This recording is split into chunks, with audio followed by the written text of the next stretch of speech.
Yak Gadget, made in America, based outside of Nashville, Tennessee. Yak Gadget offers all kinds of storage accessories, quick mount motor mounts, anchor systems, track mounted accessories, even paddles. Go to yakgadget.com and get your kayak decked out for your next trip out on the water. The 153 Bait Company, based in Troy, Ohio, make everything from plastics to custom painted hard baits. Hook 'em hard and hook 'em often. All of our baits are made to order and all of our hard baits are hand painted to order. So go to the153anglers.com to place your order today.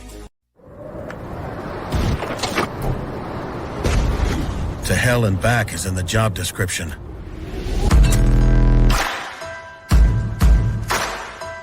Being roughed up, scuffed up, run over, kicked, thrown, dropped, dunked, and done the unthinkable is a duty we've embraced for more than 40 years.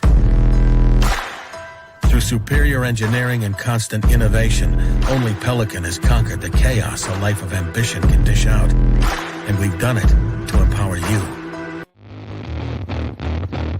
Welcome to The Reel Down on Paddle and Fin with your hosts, Dan Perry and Jimmy Skinner, where we talk about everything tournament kayak fishing. Here we go.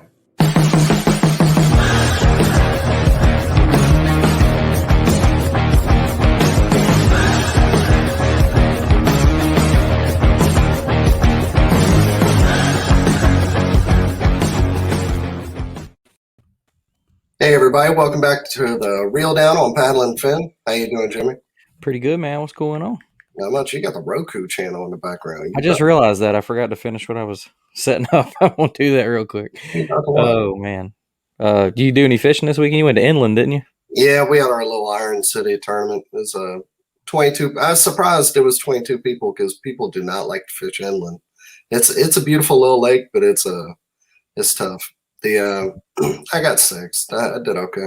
Like yeah, if I would have tied on a flipping jig and really got in the wood, I caught a 19.5-inch spot and some wood, and I got so many bites and lost so many. I was following another pattern, but if I would have done that, I think I could have called up at least once or twice more. So it's just being a little stubborn kept me out of the money. But yeah, I went and fished with the Coleman Kayak Angler guys out there on Lake Katoma, and I'm kind of practicing for Pickwick, kind of learning the offshore thing. So I set up to do that, showed up at the ramp, got the whole boat rigged out, got on the water, did not bring my battery for my graph, which completely took that out. Yeah. So I almost left and just wrote it off. And then Jesse, the guy that runs everything down there, was like, man, just go fish the grass. You'll find something. So I went down and I caught a couple right at the beginning and had a lot of blow-ups on a buzzbait. But I missed, I know two, one that was definitely over 5, one around 5 that would have definitely helped. But it kind of like the fog and everything burned off kind of late that morning. And as soon as it did, it got blistering hot and everybody's bite died. And by like, it's probably 1 or 2 o'clock, I like had stuff to do at the house and was like, nah, I don't feel like being hot anymore. So on ours, we Chuck, we got to the ramp. I'm a little sick, so sounds like it. Voice, but we got to the ramp at 3:30 in the morning and pedaled because there's a ramp on each end of the lake. It's not real big, but one end was closed, so you could only launch at one end. So we launched at 3:30 and pedaled 2 hours to the other end of the lake. And but yeah, it didn't pay off. But jeez, Luke, how did you and your fishing partner? He do all right? Yeah, I think he ended up 8th. He did okay too. He like me, he was at least a bite away from being. I think I got 11th. I think was what I ended up with. Because I mean, and my limit was tiny. It was like 39 inches. It was terrible. Yeah. Mine was 46, and on inland they caught 53, and I wouldn't have thought that. That's doubt. But we don't want to hold these guys up. We have from the first ever Bass Classic, Bass Nation Kayak Series on Possum Kingdom, we have Joe McElroy and Mark Pendergraph, the Possum King, the King. And he can wear the title. How y'all doing? Hey, well, thank y'all for being on. And Joe's on the road, so his service will have to see what happens here, but we sure do appreciate y'all being on. Are you driving back from Texas now? I am. Should be back in the great state of Alabama tomorrow Amen. sometime. Very good. Wait, you live up in Coleman, right? Yes, I heard you boys talk about Katoma. I live on Katoma. Yeah, I didn't know Y'all that should be till this reaching out weekend. to me. There you go. Yeah. See, You have to work your resources, buddy. Yeah, Mark had Mark had a home lake advantage. If you contacted me, I'd give you some home lake advantage on Katoma this weekend, Jimmy. I should have called you. I didn't make the connection It's all till good. late. I was fishing with Chris Martin. I kind of was going around him, and I was asking him if he saw how good you did, and he's like, "Yeah, his house is right there." I was like, "Really?" And he was like, "Yeah, you should have called him before you came down here." I was like, "Crap."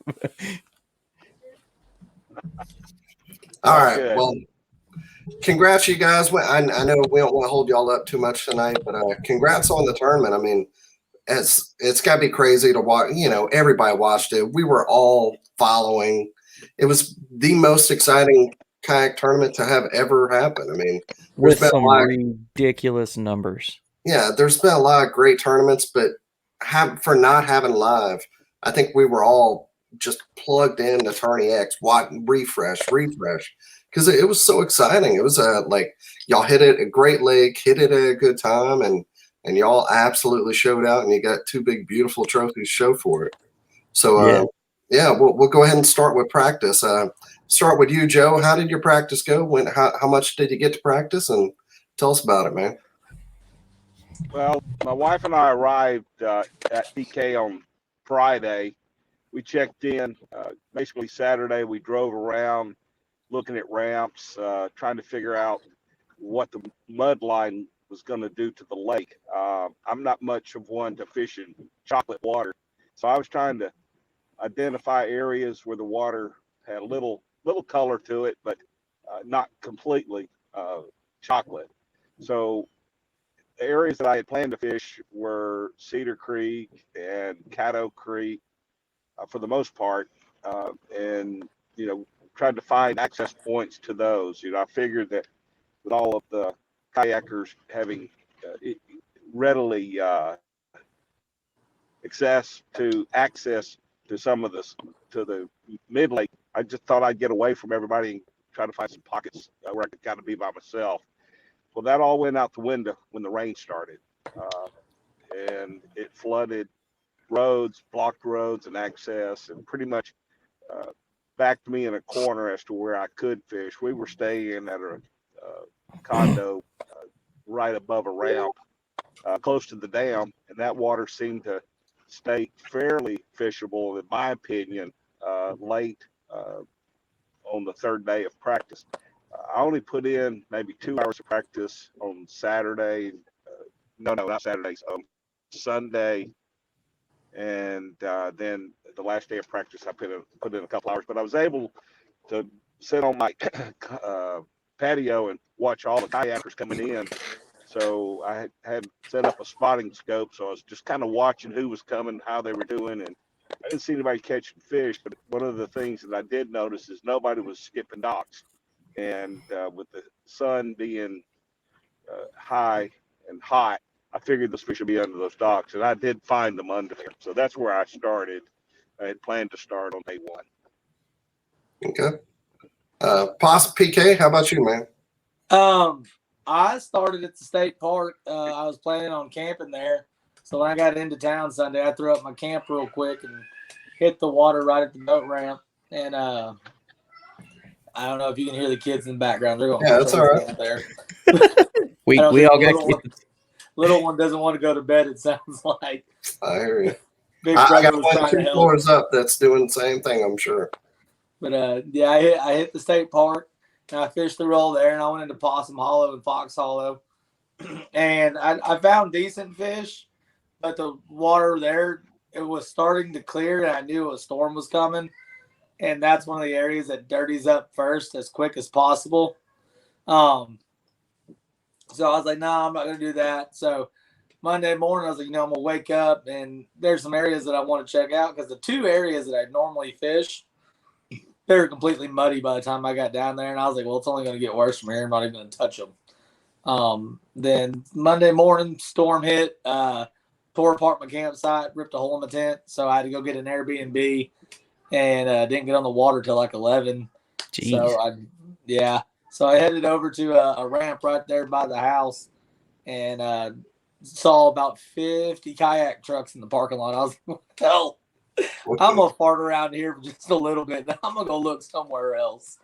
So I got out, and I marked some good fishing areas that people wouldn't think to fish.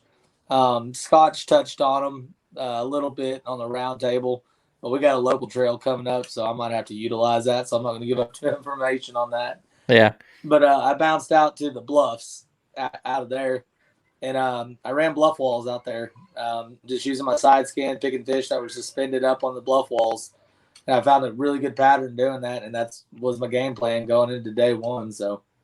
And which kayaks were you all in? You in the autopilot? Yeah, I'm in the autopilot 120. Yes, sir. And Joe, how about you? Hobie, right? I'm in the PA 14360. Okay. Cool. So Hobie. what kind of baits are those in the back? Is that grande bass or? Let me grab that for you real quick. I see a red. I don't excite. Okay. Yeah. They don't sell those here. I've never seen that packaging before. So Excite is based out of here in Texas. He actually works and lives out in Pilot Point, Texas. Okay. Just right out by Ray Roberts. He's been going for a while, really expanding his bait lines and everything. He's got those. He's got the little square bills, the XP1 and the XP5. It has a little coffin bill on it. Oh, there we go. So neat little baits that he has, and he's local, but he goes through the entire United States. He's got Tyler Rivet on the Elite Series, so cool. Nice. Yeah, I'm a tackle nerd. I see something different back there. I gotta know what's up. Yeah, I'm already like, ooh, I should order something. Yeah, I have to check them out. But all right, so let's roll into day one, 2-day tournament. Joe, we'll start with your day one, man. Day one, I launched at the marina right there below my condo, and went out on my plan was to start on a little point just right there at the entrance to the marina, fishing top water. I started with a buzz bait, throw a spook a little bit. Didn't get any top water action, so I worked down the bank back into a small cove where there's some laydowns that I had found early in the practice. Fished all through there. Topwater bite was not happening, so I came back out. Started throwing a swim bait made by Driftwood Custom Baits, and started catching a few fish on there. Had a little underspin on it, and I added a little chartreuse to it because the watercolor had got a little bit more dingy. So started catching fish on that, and stayed within 75 yards of a small point that took out kind of, out from the marina there. Fished there all day long. When the swim bait bite slowed down, I started dragging a Z-Craw, plum, worm, Texas rig. Fished it really slow. I was sitting in about 35 feet of water, throwing it up, kind of easing it off. The Z-Craw worm, huh? Yes, sir. Yeah, I've never used it. I saw that up at Mark's the other day. I'm like, it's like a speed worm, but it's got the It is like it's like a speed worm on steroids. Okay. And it was very effective. I pretty much caught 95% of my fish on it from that point on. And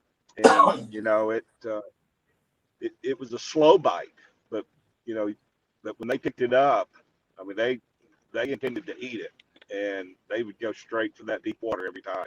So it was pretty exciting. I've never had that many big bites in my entire life, and it was pretty wild. What a good time to have them.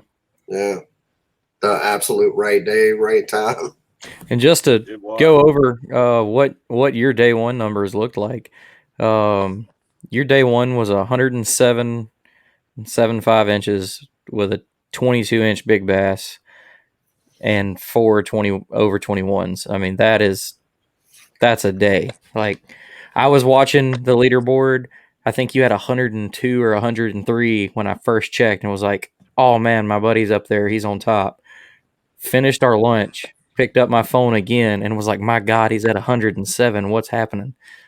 And you know, and I can't even talk about it. I was like, it was like watching it, like you said, Dan. Like we couldn't watch it like when you watch the Classic live, but it was still like you said, like refresh, and you'd see everybody below Joe's numbers changing around, and it was like intense. It was really cool. It was really fun because I mean, you kind of hate that it's during the week, but then at the same time, it's really good for viewers because I mean, I work from home, and I promise I spend a lot of time watching it. You know, so I think you actually get more eyes on it whenever it's during the week than it is on the weekend. Whenever everybody else is out fishing too. We're always looking for an excuse not to be working. Yeah, there you go.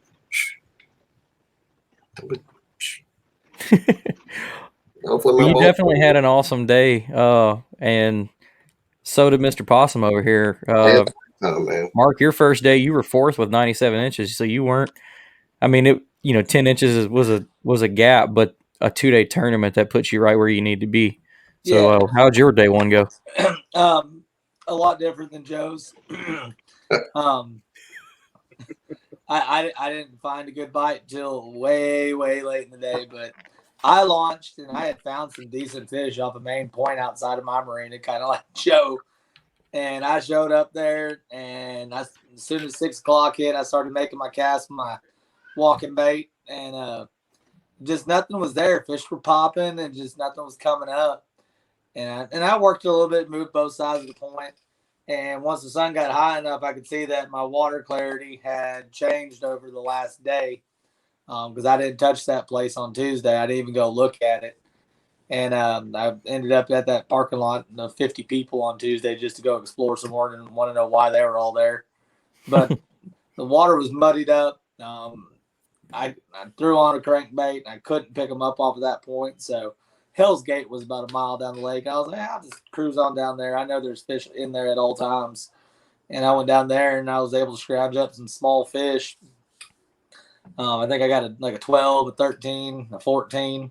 And then about noon, Old Town motorboat came by just to take pictures and say hi for their publicity stuff. And it's like, well, I haven't really caught anything. And they stayed for about 30 minutes. I didn't get bit.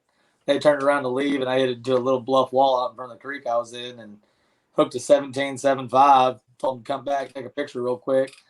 And they did, and they left. And I started to work down it, realizing, well, shit, it's almost 12:30. So I'm just going to head back to my ramp. I'm going to go fish around there. That way, I can get out of the way, get off the water as quick as possible when 2 o'clock hits.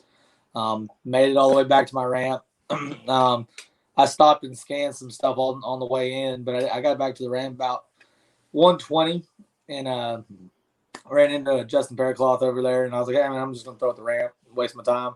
Caught a striper, and he was on the bluff wall behind me, and I was hollering. I was like, woo! Got into the boat. I was like, man, this is going to be all right. Made another cast, sand bass. I was like, man, I could spend 30 minutes catching eating fish. So I was like, I'll just do this, and then I'll just get out of everybody's way. And then I made a really bad cast. It actually went about 10 feet too far to the left, and I hooked a 19-inch bass. So I was like, well, that's interesting. There's all kinds of bass here. So I cast back to that spot, and in 30 minutes, being able to get underneath the sand bass, it was sand bass, bass, sand bass, sand bass, sand bass, bass. But I culled out the 4 fish I'd already had, and I put up 97 inches in about 30 minutes. At the ramp. Ain't that something? Were they just feeding, like all mixed up? At that time, I didn't even know what was going on in that spot, and I didn't have enough time to figure it out. But on day 2, I did. I figured out why. Gotcha. That's insane. I loved when they posted the pictures after the tournament was said and done and the winner was announced, and you can see you standing in your boat and the ramps in the background. It was such a good picture. I mean, it probably hurt so many feelings. Like, you know how much water I covered this week? Like, yeah. When we get into day 2, we got some good stories about that. So what? So you're 10 inches back. You had a great, come out the end of the day. You're feeling good. Like, what are you thinking? I mean, are you like, oh man, in all honesty, what's your mindset going in day 2? Dude, I'm just stoked. I'm like, I'm in 4th place in the Bass Master Kayak Classic. I'm like, woo! And I was partying. got home, got showered. Actually, no, I had to go to the Chamber of Commerce, did an interview. Yeah. Ran to the house, took a shower, and then I went out to meet up with Ryan Lambert. Just to, I like to keep my mind off of things. I don't like sitting in the cabin by myself, having to retie everything and overthinking and doing this and doing that. I'd rather go out, have some dinner, see the friends, get back, and do it as quickly as possible when I get home after a few beers. Sometimes it works, sometimes it doesn't. And then get up and go fish the next day. But my mindset was like, hey, man, we've got a chance for the top 10.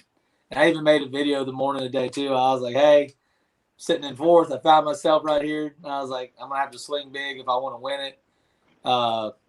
If I don't, I'm shooting for the top 10. Blessed either way just to be here. And that's about where my mind stayed until my third cast on day 2. All right. So now let's go into day 2. Joe, man, were you able to sleep at all that night? It was a tough night, guys. Number one, I was totally amazed that I was where I was sitting. I didn't go out to Possum Kingdom with the intent to be where I was. I went out there to fish, make memories, and have a good time. And the fact that I was leading day 1, wow. My thought process was, I'm in such a small area. If anybody gets in there on it, I'm done, because I don't have a clue where to catch another fish. So all night, I sort of tossed around. At 2:30, I'd had all I could stand and got up. And I just look with your scope at your spot there. Yeah, I couldn't see it at that point, but let me tell you, the visions that I had was when I turned the corner once I left the ramp, because I was pedaling, although I had a Hobie, a Torpedo on my trailer. I was fishing so close, I was just gonna use my Mirage drive like I had in practice and just go out there. But after day one, that ramp was loaded. I mean, holy crap! Snyder, Christian was there. I mean, Lambert was there. I mean, it was loaded with guys. And as soon as we hit 5:30, I was left in the dust. When I made it around into the boat docks there at the marina, they were already out in the middle of the lake. I could just see the little lights. So all night I was thinking, I ain't got a chance to get to my spot. If somebody wants it, they're going to go get it. And then I thought, well, I'll just have to go fishing. Well, I was pleasantly surprised. There was nobody on my spot when I turned. Boy, if somebody would have been on that spot, they would have never lifted down. I know, but yeah, there were a few suspects. Yeah. Listen, everybody knew where I was. Anybody and everybody that came through there knew where I was sitting. So it wasn't like I was going to hide it with a big flagpole that had an American flag and a Cliffs resort flag flying. So it's kind of like, oh, I know where Joe's at. I'm sure at least one or two of them probably graphed over it. Just wanted to see what was going on down there. I'll tell you if somebody would have stole your spot, Lambert and Evans probably would have gone out there and flipped them in the water for you. Yeah. Straight up. Oh, Straight up. Yeah, I think you're probably right. And in fact, I think there'd been a little more physical activity on the water. That sportsmanlike thing might have gone out the window. But in all honesty, it ended up being really good. Everybody got along. I had a lot of guys come by and just sit and watch me fish, and then just kept moving. I believe it or not, I had guys come up and say, "Do you mind if I make a few casts?" I said, "Sure, go ahead." I was and a couple of them, I won't mention names, but they were throwing giant swim baits, like California style, right? And there was some guys from California in the field, so. Right, exactly. They were throwing those intimidators, those big 12-inch swim baits. But wow. some of those fish we were catching that could eat them. There's no doubt, but they didn't, and they just moved on. But all in all, it was very peaceful. I didn't have any competition for the spot. That was a blessing. But So That's awesome. I like to think that it was just good sportsmanship on everybody's end, you know. But like even the names you mentioned, I know a lot of those people wouldn't just. I don't see those. I know a few of those people. I don't think they would have just creeped your spot. You know, and I'm sure. I think I would have done the same thing Dan said though. I'd have went over your spot, hit a little scan just to be like, guys, well, 50 my day yards, is over already. check it out from the side. What, so how? So you caught them on that Z-crawl worm same day plum? I did. There I you go. pretty much on day 2. That's all I threw. I didn't have any reason to put it down. I mean, Yeah. it was insane. And you fish a lot of bass boat stuff too, right? Yes, and yeah, I fished the Alabama Bass Trail North Division.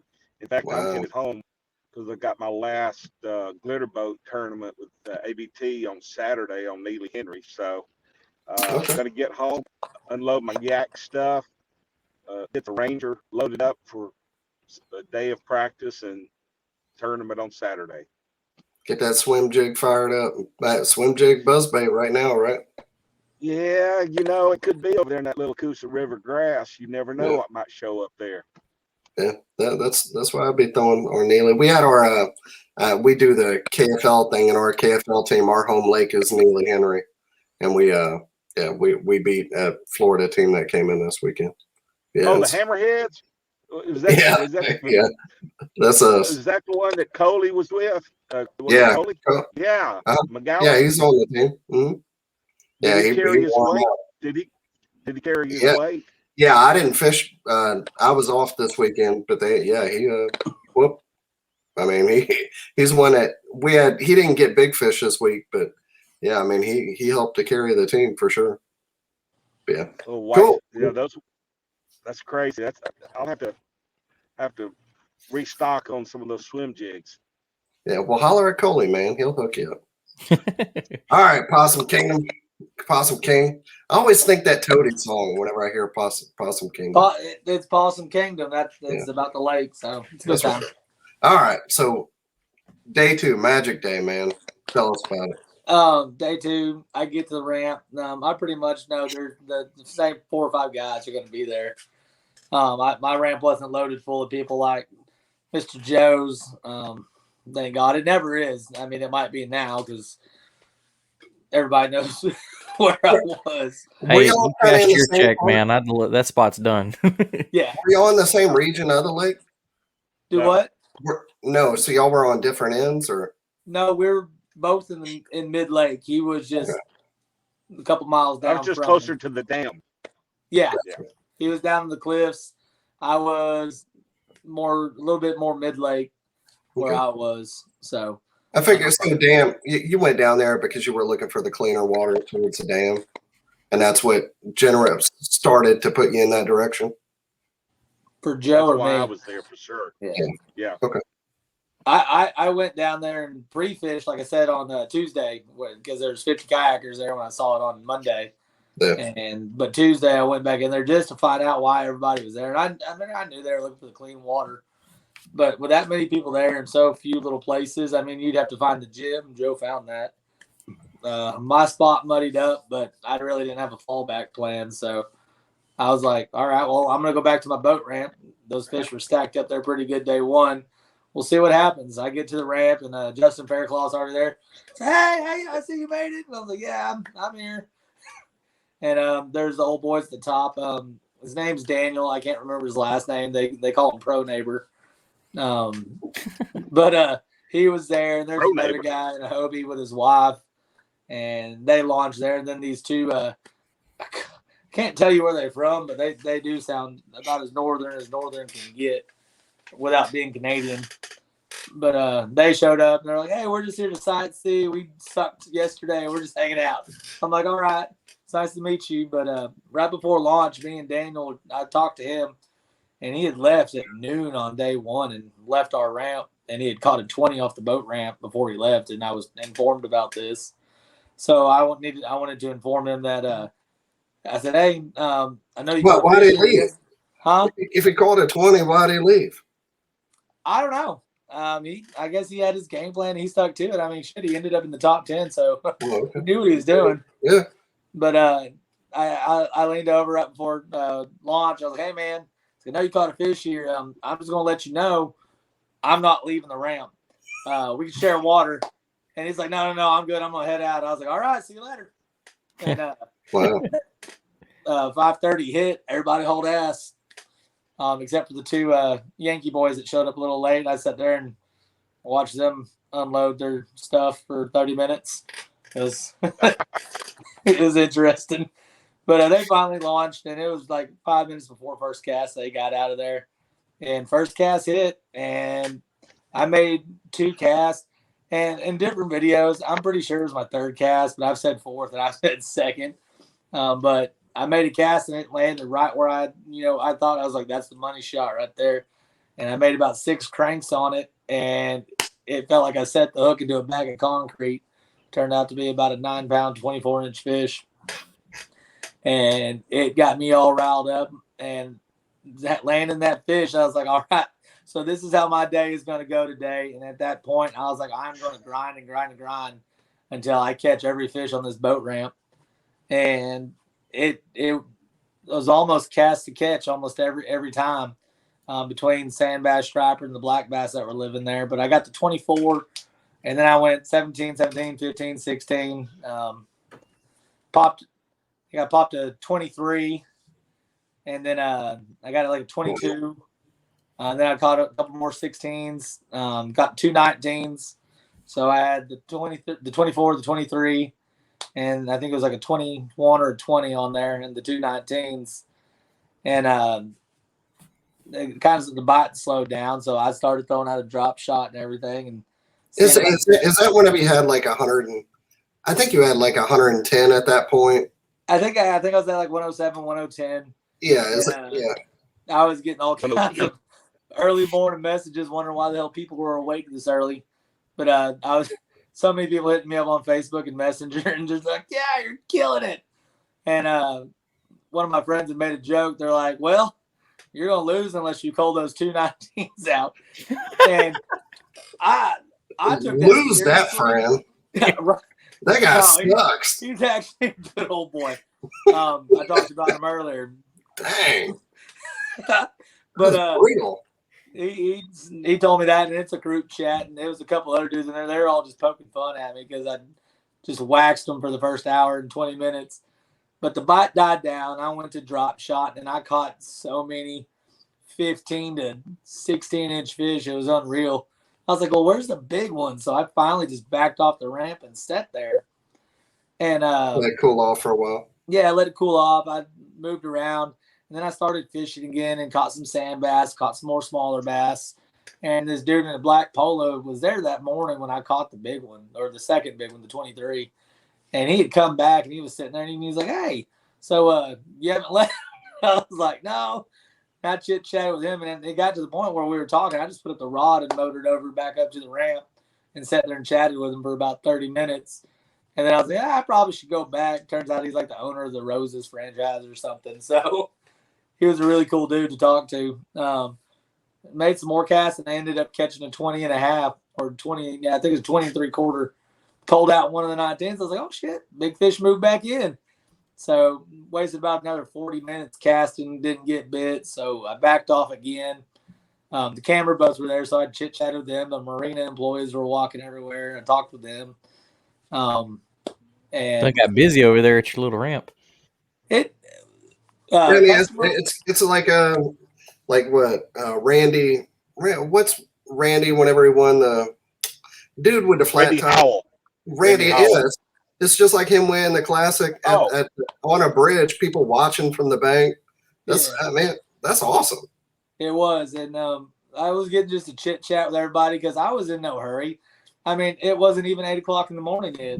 It may have been 8:30 at this point. I was like, I still got like 8 hours in this tournament. I don't know what to do. But day one, this little boy had showed up. He was at the other side of the ramp on some picnic tables when all that madness started. and he had worked his way onto the boat ramp right next to, or the boat dock right next to me, and just kind of sat there until I finally said, "Hey, man, what's up, little man?" He goes, "I've never seen anything like this." I was like, "Well, come back tomorrow. I should still be here." Well, he ended up showing back up late that afternoon, but I got my last, I think I called to a 21 at like noon or something like that. That's whenever you went from like 110 to 112. Yeah, 112 and a quarter. Yeah. And then I received a quick text message from another buddy, and he's like, upgrade 110. Yeah, he's like, dude, I don't know what you're doing, but who the hell culls a 110-inch sack? And I was like, well, I did. But a little boy finally showed back up, and pretty much from about 12:45 to 2, I made some casts, tried to pick up some fish, lost one that I know was bigger than the 24. It came up and surfaced, and did a weird roll and went nose down, and here came a crankbait. So, I mean, it is what it is with that fish. It was late in the day, but I ended up we're about the last hour talking. I'm pretty sure about 1:30, 1:40, I was sitting on the boat ramp or on the boat dock at the marina waiting on a pizza that I ordered. So, and I didn't know if I won, but I knew there was nothing left on my spot, and there's not enough time left in the day to go searching for something. So, I knew Joe was on fish. I was just ecstatic that I had the day that I had, and I couldn't believe it. So I just wanted to take some time, and the camera boat was there. Justin Faircloth was there. Daniel had showed back up and was sitting in there hanging out with us. And we were just talking and having a good time, just going over the day for everybody. And I mean, that was the end of my day too. So whenever you lost that big one, were you like, that's it? Like yeah. It took about 2 hours to get that one bite, and I lost it. And I was like, well, I'm done. I'm tired. Like I didn't even get a good hook set in the fish. And I mean, I don't crank a lot. I'm not a big cranker guy. I'd rather flip, punch, drag big worms. You should start cranking more. Obviously, I'm learning this. But I'm not a big cranking guy. And, man, I was the 30 minutes from day one, I probably caught about 45 fish in 30 minutes between sand bass, striper, and black bass. And the same thing happened on day 2. And if my mind's right, and I think it is, I probably caught over 200 different species off that boat ramp. Crazy. Including a 5.5-inch perch on a drop shot, which really helped the limit. Yeah. Dang. Right to the fryer. Is that what do you think why were they there? Wow. Okay, so that's what you asked, and I meant to cover that. So just all retreads from a tournament, or no? I don't. They may have a small local tournament that runs out of there, but nothing major. It's a really small boat ramp. Big marina. Fancy marina, big condos, nice mansions up in the neighborhood, but no real tournaments out of there that I could think of. But I did notice throughout the day a couple pieces of wood would drift on by, just coming down through the marina. It was way muddier than it was day one, and I was cranking down the boat ramp, and I hooked a log. Something was in the middle of the boat ramp, which hadn't been there before.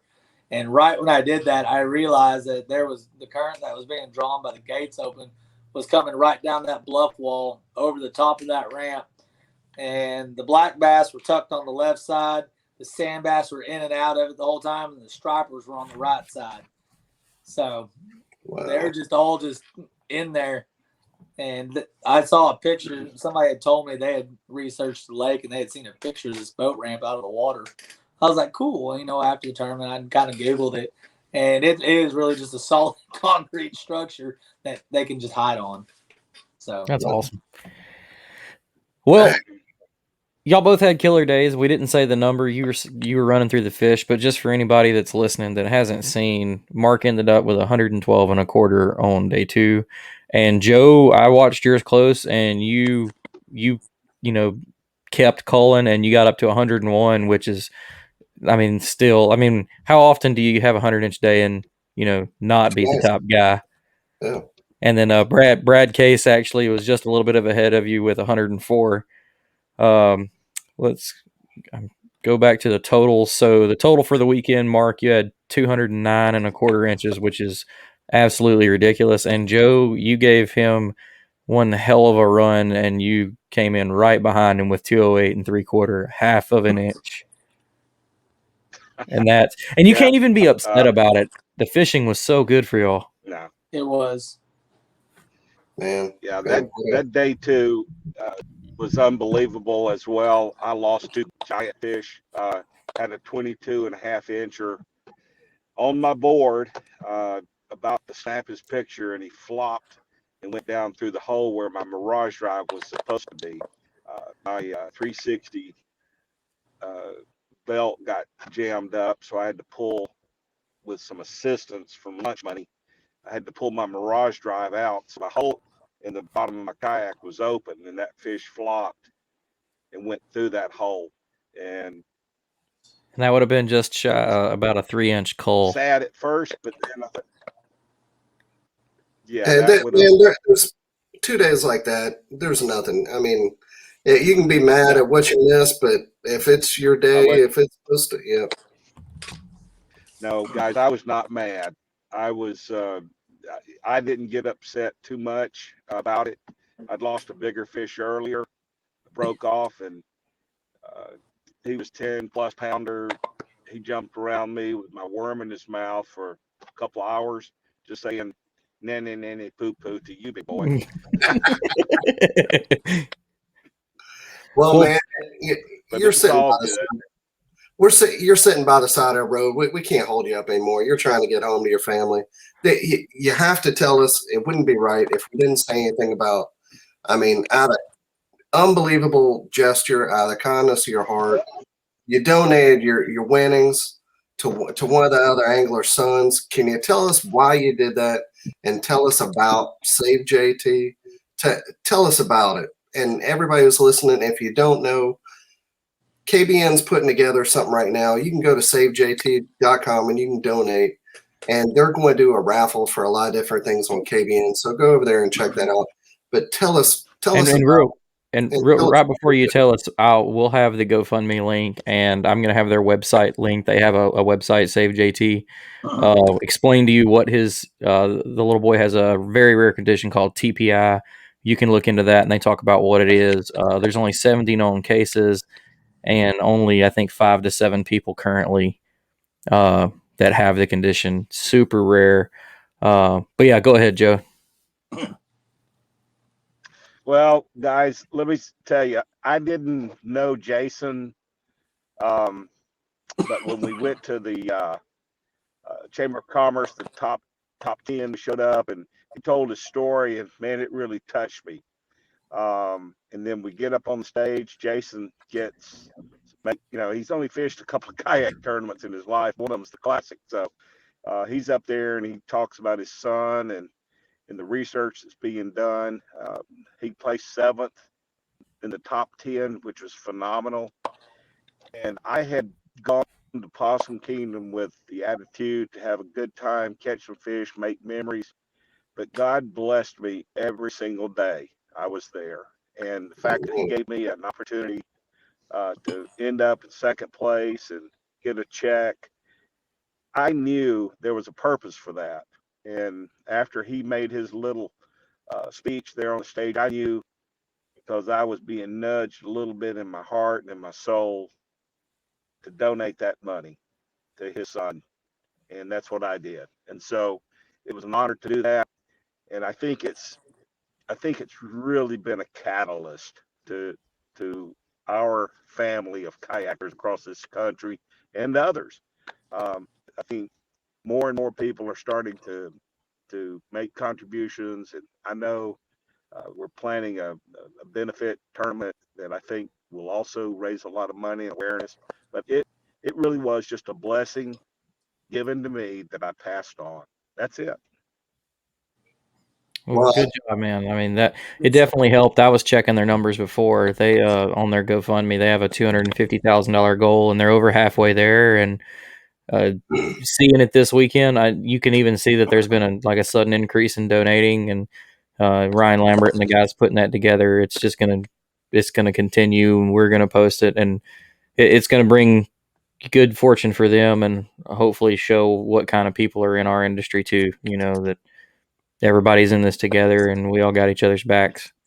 And whether it's through the tournament or submit things that you can win through KBN. No matter what you do, we really want to challenge all of our listeners to actually donate, whether it's $5, whatever it is. Whatever you can. Exactly. Put a couple dollars in, do whatever you can, savejt.com.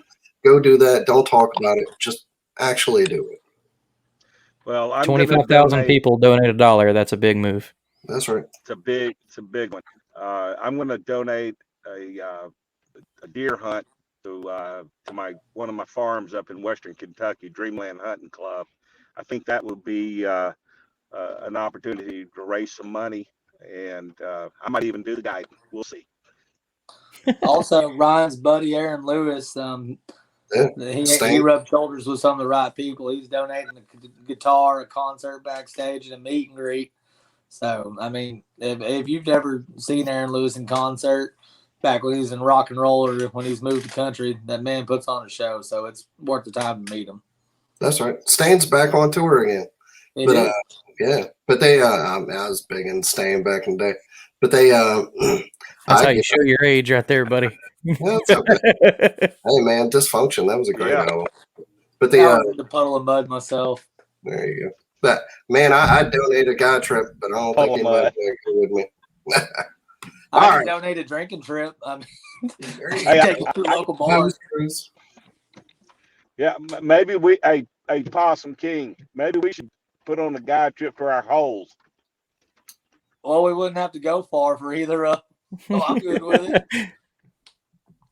Hey, more time fishing. That's a trip you want to take. Right. Well, Joe, I know you're in a storm, so we're going to let you go. But if you've got one more second, thanks, I'd like to hear just what your thoughts were taking that big trophy on that stage, man. I know that's just something crazy. Well, let me tell you, it got down to Mark and I. It really didn't matter to me one way or the other. I was as happy for Mark. Actually getting second place to Mark fishing in his backyard, I felt like I won. So it was an exciting time. I think we both have been blessed. What we do with our success, little or great, whatever, is important. We got to pay it forward. I'm honored to be where I am, and like I said, the day before the walk on the stage, I am second. I will always be second to God, and I got the runner-up trophy to prove it. The coolest runner-up trophy in fishing for sure. Yes. Awesome. Well, good luck Saturday, and give that lady with the crazy makeup a slap on the bottom for me. What's her name? I will. What's the name of that lady that runs the trail? I ain't slapping none of that. I'll let you do that slapping. No, her name's Kay Donaldson. That's what Kay. Yeah. Woo, she likes some makeup. Yeah. I'm not trying to talk about it, but she paints it on. I'll let you handle it. All right. Sorry. Well, I'll see you soon, Joe. I'm gonna get you to take me out on Katoma. You boys are crazy. All right, guys. Jimmy, you just give me a call, brother. Dan, I appreciate you. Hey, and I got signed up for our month long finally. I saw that. I'm in, baby. We'll see you later, guys. Have a safe drive home, Joe. Peace out, Possum King. All right. Thank y'all. Be safe. All right, and then while we still have you, I want to know what it's like on you're carrying that big winning trophy on that stage, man. What's that like? It's actually kind of heavy, to be honest. I thought it was made of wood, but there's definitely some weight to that thing. Actually lifting it up on the stage was I was an emotional wreck for 2 days because I knew it was going to be close. And Ryan was taking me out on Thursday night. We went to Billy Bob's, met up some of his buddies there, and I was like, "Hey, congrats on your maybe of a win." And it was just, I was just giving him devil eyes because I was like, "Man, I felt so bad for y'all having to wait a whole extra day to find out what happened." It was rough. It mentally messed with me a little bit. And I'm not a huge emotional person. You get me, and then you get angry at me usually. There's not a lot of in between. but crying, just being this feeling of elation and all that, it just doesn't happen a lot. And there was so much pent up emotion getting up on that stage that as soon as I raised that trophy, I saw my wife, my family going crazy up there. My dad was there. That was a big deal for him to get to come see that. And then everybody from DFW and the few that straggled from the tournament from out of state stayed, and seeing everybody just go nuts. It was a real deal. And I mean, kudos to Bass for doing it. Maybe we can just get a couple more people in there next time so there's not so many empty chairs. Yeah, there was a lot of us watching, but Man, they know they got a few things to work on, and I mean they're doing it. The kayaking's new to them, and exactly. I had Hank did better. He did better this year, but he did. Hank did really good this year. He's a really good dude. I shared a couple car rides with him, and he was the high school and I mean, whenever I fished college, he did all that. He always did a great job. So. Yeah. You know, I'm sure he'll get better at it. But if they need somebody, I would do a terrible job, but I would do it for free. If they want me to do it, holler at me. I'd act a fool if they'd let me do it. They'd be so wild. Yeah. With the privilege of winning, I got to have a backstage pass, and I got to go back and walk around and stuff and see the pros, see the high school boys, see the college boys. And in all honesty, we weren't treated much different than them, except they carried fish in, and we did not. We just stood there with big smiles on our face and a TV screen. But I mean, they were in and out, and it was done just like we were. And there was huge people trying to get in to see those events as well. And it was more the Dickies staff arena, I think, that helped a lot of that up.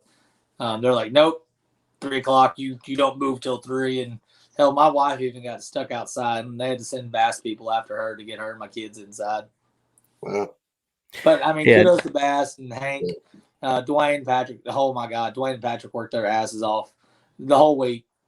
So kudos to those guys. Yeah, and like you said, it's that like we had a podcast the other day on the OG show talking about it, and you know, for Hobie KBF, that's what they're doing. For Bass, it's an established, it's a product that's established, and then it works for them with boats like it always has. We're new to that. They don't owe us anything. They're filling us out. And they're gonna keep seeing it. I mean, a $20,000 check, big trophy, like it's gonna get there. It's just gonna take a little time. I mean, as long as it makes sense for Bass, it's gonna make sense for us. On this level, everything's a business decision. Nothing's done with a personal mentality. It's exactly if the numbers match up here, we're gonna do this. And Bass usually runs a test on everything for a year. I was informed by an old angler today. Like they'll try it out for a year, and if it didn't work, they ain't gonna do it no more. So I'm hoping to see it on the tour next year. I hope they get a schedule out quick. According, I don't know if you were there. Did you fish the Lake Fork one? I did. Well, I attended the Lake Fork one. That Joe's been making fun saying this is my home lake. Lake Fork's usually my home lake. That's where I like to fish, and that's where I spent a lot of my time. And I did not do good. I put all of my eggs in a basket in one spot. And got beat to my one spot, and that guy held first place for like 5 hours. I was so mad, but yeah, I mean, no hard feelings. I was running a motor, and he out pedaled me there, and it blew my mind. I made him work for that 2 mile run. Was he in a Predator? No, he was a Hobie 360. No kidding. Like I couldn't when we pulled in, there was a boat there, and he told the guy, he's like, I just pedaled 4.3 miles an hour for 2 miles. And like he was so winded when he was telling the guy, I was like, "You earned it. You got it. I'm moving." I had one tournament like that on Lake Weatherford. We had to launch at the north end of the lake, and I wanted to fish the south end of the lake. And it was a good run. The only guy that beat me down there was Clifton Allen, but he's like 6'6" and just has legs for days. Yeah. But I was so tired when I got there, and then on my second cast of the day, I caught a 24-inch bass there. And it took me everything to get that fish to the boat. Oh, yeah. He already ain't got no breath. But like what I was getting at with the Lake Fork comment was, according to those guys, and I've kind of, reached out to some of the other guys in Bass that I know, they mentioned that they've basically got the schedule for the next 2 years already locked in. And I talked to someone else that kind of confirmed that they were waiting on like one more yes. So hopefully when they start to release the rest of the boat schedules, we'll get ours too, because from basically what we're told is it's all orchestrated and scheduled around each other. So hopefully next year we'll get ours at the same time they do. We'll be a part of that plan. So yeah, I'm really hoping for an early schedule release this time. So And AOY. Come on. do what? And AOY. They could do Yeah. that. They could run an AOY. They could. With kayakers, I mean, you're going to have the same 10 guys that travel all events. So Yeah.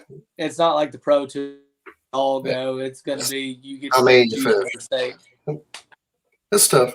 It's tough with Hobie, the guys who can travel and the guy, and women, and people who can. definitely. All right. We didn't give Joe. We didn't. Okay.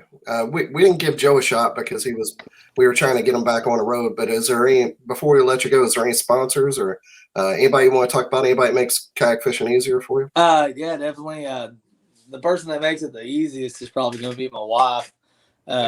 She right now is actually working from home, so it definitely works out better for us. But she's always been the one to let me go out and chase things, and whether it be fishing or trying to play softball at the next level, which I probably should have never tried that anyways. But it's fishing. I'm a competitive person. I'm a Sagittarius, and according to the star maps and stuff, it's in my nature. So she's always there. She's like, yeah, you go do it, go get it, come home, we'll take care of stuff. Other than that, it's going to be English Pro Tackle. Sold me my first kayak here in North Virgin Hills. Old Town, the AP 120. Without that, I would have had to sit down all day instead of being able to stand up and actually crank and fish the way I needed to. ALX rods, they're my rod sponsor right now. And I mean, without that, I was using a good cranking rod that was able to keep the fish on the hook for me. Had enough bend in it that I didn't lose anything. And then Excite Baits back here, man. Lloyd's funny story with him is I applied to his team, and he had some Christian boys on his team, good stand-up guys, Joseph Sanderson, Guillermo Gonzalez, all them. And I am, a little drinker partier guy, and don't really care. I speak my mind. He's like, I don't know if you're going to be a good fit. And I told Lloyd, I was like, hey, man, you can't have all choir boys on your team. You need a bad boy every now and then. And he's like, you know what? And he goes, you know what? You're on the team. We're going to make this work. And we've had a great relationship for the last, I think it's been 4 years, 5 years. And it's been phenomenal. He's a great guy. So Excite Bass right here in Texas. That's so awesome. why the autopilot 120 instead of the 136? So my theory on this was I like to get in between docks. I like to flip. I'm not, like I said, I'm not a cranker. I like to flip and punch and do all that. And I like close quarters. And I was like, that 1.5 feet might be a little big. So just to maneuver through things. And I went with the 120. And I'm extremely happy with it. I've seen the guys in the 136s, and they're huge boats. And I'm gonna tell you, I'm getting one. It's coming, and I could use that leg room because I like to throw stuff on the floor. But it's just a bigger boat, and I like to get in between things and get places I probably shouldn't go. I usually end up getting myself stuck pretty good.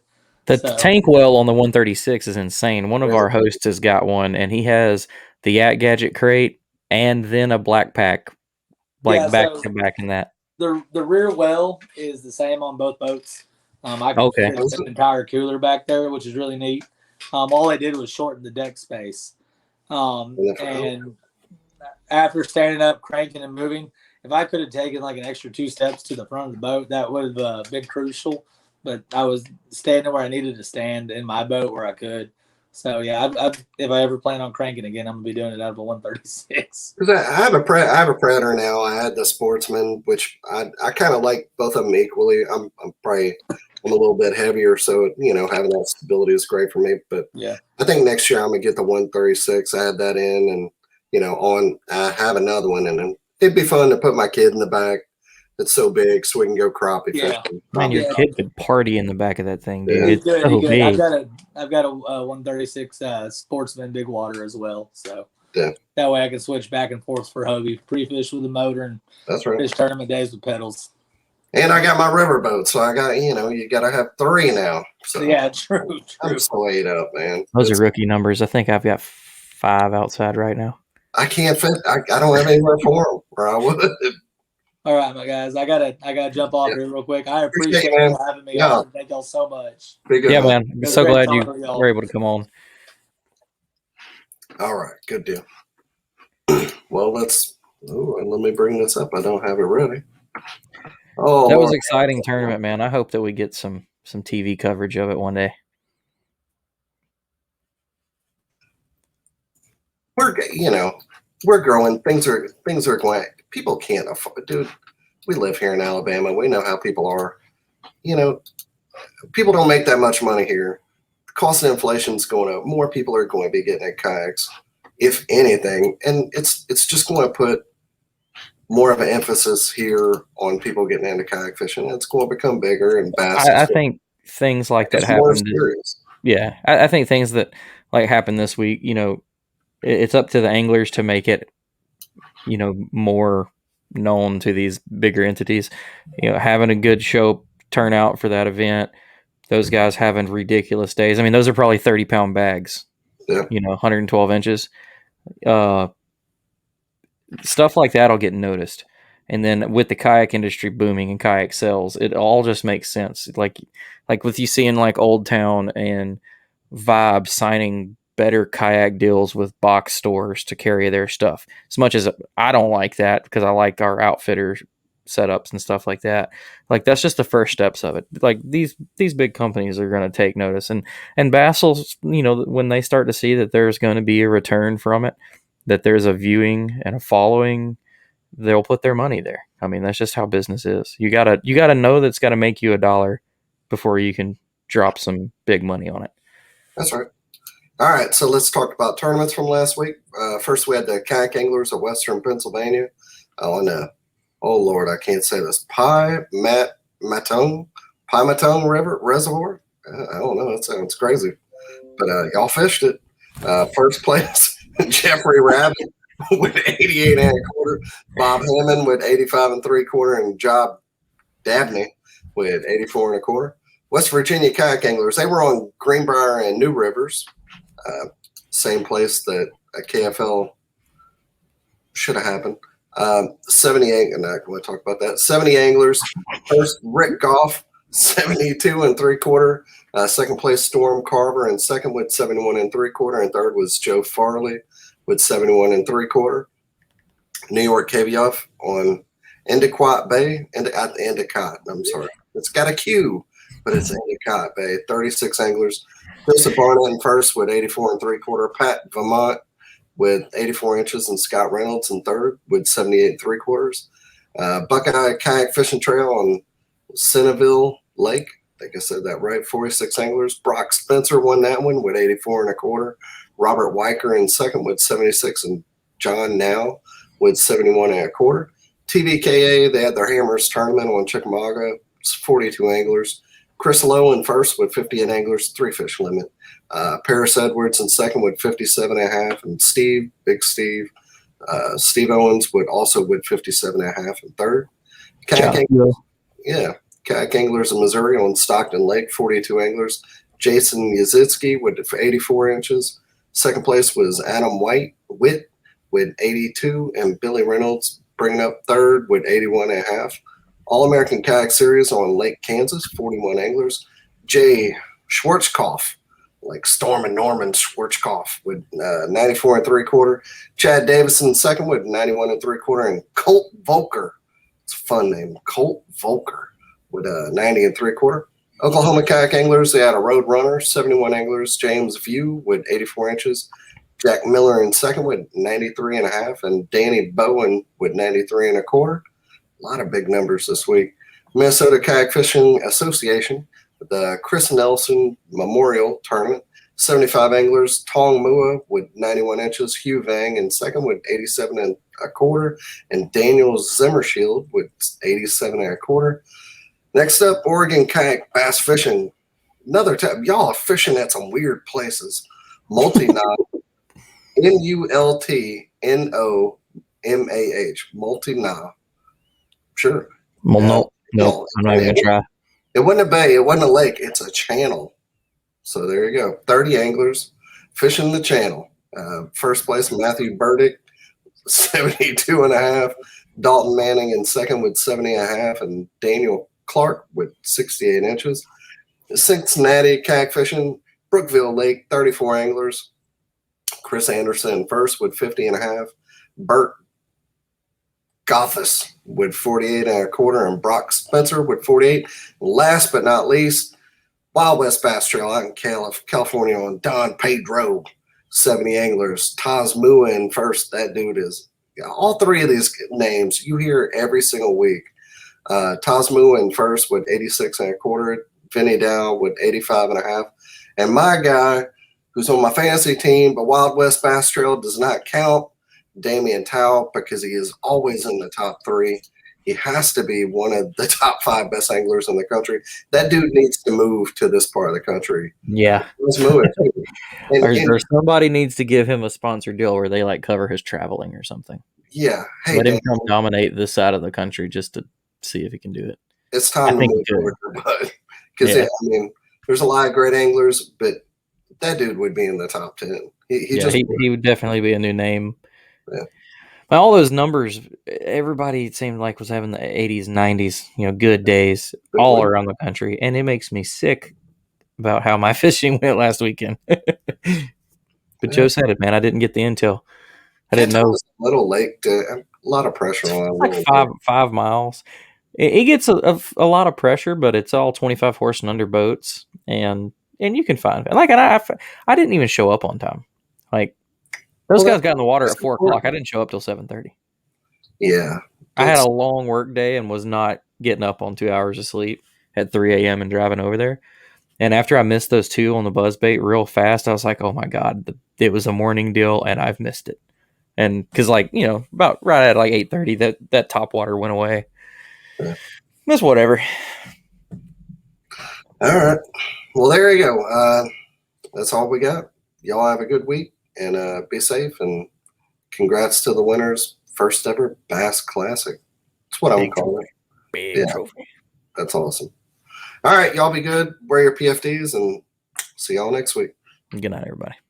Thanks for tuning in to another killer episode on Paddle and Fin. Don't forget to go check out our website at paddle_and_fin.com. Don't forget to check out the YouTube channel at Paddle and Fin. If you got a question, comment, want to hear from a future guest on a future episode, feel free to email us at paddle_and_fin@gmail.com. Don't forget to follow us on social media at Paddle and Fin on Facebook and Instagram. Shout out to our show supporters, Angler. The Angler button and app just makes for a better time on the water and creates a virtual logbook for every fishing outing out on the water. Shout out to Rocktown Adventures, located in Northern Illinois, for all your kayaking, camping, and hiking needs. Shout out to Jig Masters Jigs. When in doubt, get the jig out. Go to jigmasters.com